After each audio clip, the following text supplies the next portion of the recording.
Hello, everyone. Welcome back to the big show. We're glad you're here. I'm Brent Gove, and my co-host, my illustrious co-host, Mr. Eric Lofholm. Eric, how you doing today? Hey, Brent, I'm doing fantastic. Excited to be with you and all of our listeners from all over the world. Today, we are talking about momentum. And so share with us your thoughts on momentum. Absolutely. So, number one, momentum is how you get everything done in your life. I love this quote, Eric. A journey of 1,000 miles begins with the first step. It's like your garage. I got to clean the garage, or your closet. We're the two things you always like. I don't want to clean the garage. I want to clean the closet. My closet's a mess. The garage was.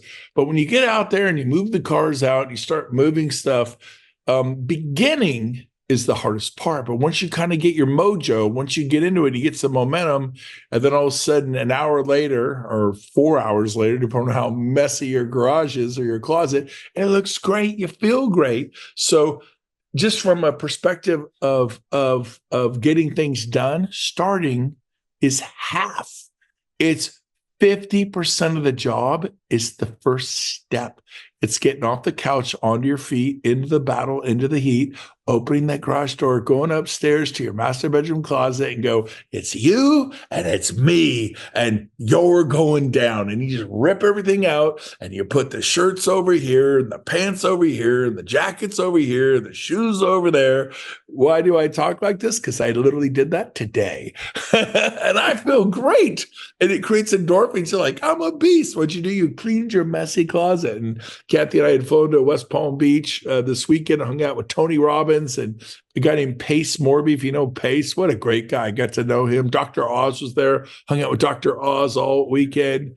Brian McKnight. There were so many cool people there. AJ Gupta, he manages a $300 billion fund. Mark Hyman, he's taken over the RFK, Make America Healthy Again.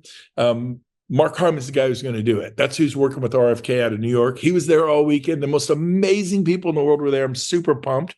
And so being around people who energize you is important, but more importantly, having momentum in your life energizes you. It creates endorphins. Everything is done with momentum. So you kind of get the 5 priorities in life. You got family, you got faith, you got fitness, you got finances, and you got fun. I'll say it again. In fact, I'll prioritize it for me. What I do is I put faith at the top. My relationship with God. If you don't have one, that's cool. But if your faith is important to you, for me, I'd put that at top. And then your family, and specifically, I do my wife, Kathy, and then the kids. It's not my family equal because I didn't marry my kids. I married my wife, and we had kids. So the kids all know mom is a priority. I love them. I would take a bullet for them. I'd run in front of a car. I'd give my life for my kids. But they know that mom is numero uno, and then they are right there, close second. But they know I got mom's back, I got their back, but Mama Bear is number one. So I got faith, I got family, I got fitness. Without your health, you have nothing. And then you got finances are fourth, and then fun. And you need momentum in all areas of your life. Like faith, do you feel spiritually alive right now? Do you feel close to God? Do you feel like you hear his voice? Do you feel like, man, it's good, it's good? Or are you like, man, I don't even have a relationship with God. I got this big void in my life. I'm suicidal. Maybe you're fighting mental depression. So you can get some momentum in that area of your life. Get some books on faith. DM me, reach out to me. I'll point you in the right direction. But, find your faith in God. For me, I'm a Christian. I go that route. That's for me, So I don't know what your faith is, but I pursue that, and it fills my soul. And the more you read, the more momentum you gain, the more you pray. I mean, we've been praying over our kids, over their future spouses. Some of them are married. We pray over the spouse. We pray over our grandkids. Today I was golfing with Gene Frederick and Rainey Bird, and Ashley won Miss Puerto Rico. Then she went on to win Miss Global. And today's her last day at the golf course. And she'd worked there for 10 years. But now she's going on to better things. But I said, can I just say a short prayer for you for your future? And she's like, yes. And so I just said like a little 30-second prayer of blessing over her. And we had her eyes. I look up and she's just crying. I mean, tears flowing down her face. So I have momentum, in the area of my faith that it overflows. And she hugged me. She was so grateful. I got hugged by Miss Global. And so it was pretty awesome. But to give without worrying about receiving, you just give because you're a giver. Do you have momentum in your faith? Do you have momentum in your family? Like, hey, how's your family going? Like, oh, that sucks. I thought can we just focus on real estate here? Can we just focus on sales here? Here's the deal. It doesn't matter how much money you make if you destroy your family. It doesn't matter how successful you are at work if you just blow up your family. That's why it's faith and then family. So how many books on business have you read? Well, Brent, I've read 30, 40, 50 books on, have you read The Greatest Salesman World? Yep. Have you read The Richest Man in Babylon? Definitely. Have you read How to Influence People? The Bible of Sales? Yeah, I've read that book. Have you read The Noticer by Andy Hanna? Oh, yeah, I read it. How about The Go-Giver? Oh, yeah, I read The Go. How about branding? I got a great book here, Building a Story Brand, right here by Donald Miller. Reading that one. Yeah, I read that one. Great. How many books you read on marriage? None. How's your marriage? Struggling. So the reason you don't have momentum in your family is, how many books have you read on parenting? Well, the kids are bad. You spank them when they're bad. When they're good, you praise them. How complicated is it? Oh, baby, I have 8 children. You can learn a lot from other people that have gone before. And it's called not paying the dumb tax. For those of you that have a 1-year-old, a 2-year-old, a 3-year-old, and you're afraid to go out to dinner because the kids might act up, we learned from an older couple that said we learned to prepare our kids. Hey, we're going to go into a restaurant. We're going to use our inside voices, and we'd all practice. Let's all practice talking quieter. It revolutionized the Gove family because the kids need some coaching from mom and dad. We go out to dinner. Before that, we'd wonder, why are they taking silverware and smashing it on the table? Why are they screaming and yelling? And we're like, oh, shh. Yeah, because we didn't prep them. We didn't coach them. So we started coaching our kids. Okay, we're going to go out to dinner. We're going to say please and thank you. We're going to use our inside. We're going to talk quieter. And everyone try. Okay, Dad, I got it. Are we going to grab our silverware and smash it up and down? Nope. We're going to. And it just completely changed everything because we went to family training events, family seminars. We read books on family. I read a book called Red Hot Mahogany. That's a great book on marriage. And yes, there is a chapter on sex. All the guys, okay, I'll read a book on marriage if there's a chapter on sex. But here's the deal. Have you read books on marriage? And then you realize, man, I haven't read books on family or marriage or raising kids. There's a series called Growing Kids God's Ways by the Ezzos. Great series. Have you read? Have you listened to it? I haven't. And then you wonder why you have no momentum in your faith, no momentum in your family. Maybe you're not happy in your marriage. And the kids, you don't even know how to deal with this 13-year-old or this 15-year-old son or daughter, or the kids are running wild on you. Or you're not studying fitness. I just flew to Fiji and spent 19 days. Well, it's easier for you. You've got money. I've always applied myself. I went bankrupt in 1996. I lost everything I owned in 2008, including my personal home.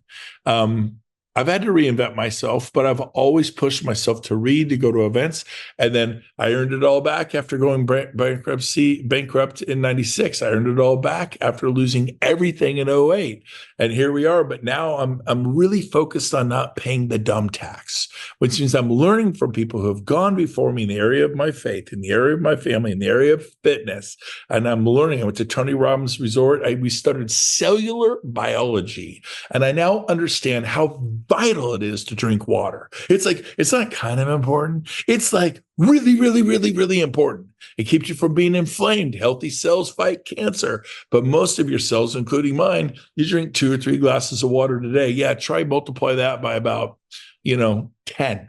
You need 20 or 25 glasses of water. Oh, I might pee. Yep. Pee your way to health. You might pee more. You're getting toxins out of your body. But I have momentum in that area of my life right now. It is awesome. Finances. Oh, you're finally talking to us. You're finally back to business. Let's talk about home sales. Let's talk about making money, baby. Let's talk about net income. Let's talk about putting money in the bank. Let's talk about investing with compounding returns. That's great. But if your family blows up and you're completely unhealthy and you have no faith in God. I met one guy, good family, multi millionaire. I was with him last week, and 3 years ago he tried to take his life, and he Wow. was he's very public about it. He's from Poland, a gentleman from Poland, probably 50 years old. He's ran 9 Ironmans. He looks like an Ironman. He was chiseled, dressed out of GQ magazine, and he's totally into mental health right now because he tried to take his life 2 years ago. He goes, I've got all the cars, I've got the homes, I have money. I think he owns 2,000 apartments. He's Wow. known as the apartment guy, or more, 2 to 3,000. He's super multi millionaire. And he goes, I felt completely empty because he didn't have that thing called faith. And so he had momentum in his family and in his finances, right? And in his fitness. He was killing it in 3, but there are 5 major areas of your life: faith, family, fitness, finances, and fun. And by the way, if you're doing great in the top 4, but you never have fun, you workaholic, you work 24/7, it's not a question of if, but when you burn out. So make sure you take a day off and go kite surfing or mountain biking or hiking or whatever it is, fly fishing, hunting, golf. Maybe you play pickleball, but do something that feeds your soul, that's fun, and take a day off and do something for you that you enjoy. And then spend time with your family. Even God rested on the 7th day. If the Alpha and the Omega, the Lord of Lords, the King of Kings had to rest on the 7th day. I mean, he didn't have to, but he was being an example for us. Maybe you should too. So it's all about developing momentum in your life. And I'll end with this. I want to talk about momentum in your business because you guys are all real estate people, or whoever you are. You own businesses, you're entrepreneurs. So massive action creates results. So how do you create momentum in your real estate business? It starts with this. Most people don't have enough prospects for their solar company, enough prospects for their mortgage company, enough prospects for nobody's calling me to list their home. So go get it, man. Go get it. So you got to say, okay, how do I get people that might want to list their home with me? And then you answer those questions. Like, you do open houses on the weekend. And then when they say, well, we have a home to sell, I'm not sure. You just say, oh, I'm trained as an appraiser, because you have been trained by your broker. If you've ever looked up homes and I think the value's here, and you go, would you like me to come over and give you a free appraisal? It's not an actual bank appraisal, but you can pay them $500, but I believe mine's more accurate. And here's why. A bank appraisal is looking back 6 months, 8 months, 12 months if they have to. I do that, but I look at right now. What will the market bear right now? I go, yeah, but if it isn't appraised, it can't sell. People pay cash for homes all the time. 30% of all homes right now are owned cash outright. As someone who wants that home, I just paid $2.1 million for a property, and I didn't care what it appraised for. And if it was short $200,000-$300,000, I was just going to pay the difference. So here's the deal. If you offer people your opinion of value, which is more valuable than an appraisal they would pay for from a bank, and you explain why, and I just explained why, because a home is worth what someone's willing to pay for. Yes, if they're getting a loan, it isn't appraised, that creates some issues. But most people say, yeah, come on over. And now you get your foot in the door for a listing. And so, you know, whether it's door knocking or calling or doing your sphere, like, oh, I called 2 or 3 people today. No. Call 20 or 30 people a day. Go with 20, just 20 a day. You have time. You may be lazy. You have time, but you may be afraid. But you got to overcome your fear. Face your fear. It'll disappear. Run and hide. It'll be magnified. Just get it over with. Quit living a life of quiet desperation. And so if you do 20 a day, you could do it by noon. Oh, I'm kind of busy. No, you're not kind of busy. You're scared, or you're lazy, or you don't see the value of it. 20 a day times 5 is how many? 100 a week times 4 weeks, a typical month, 400 a month.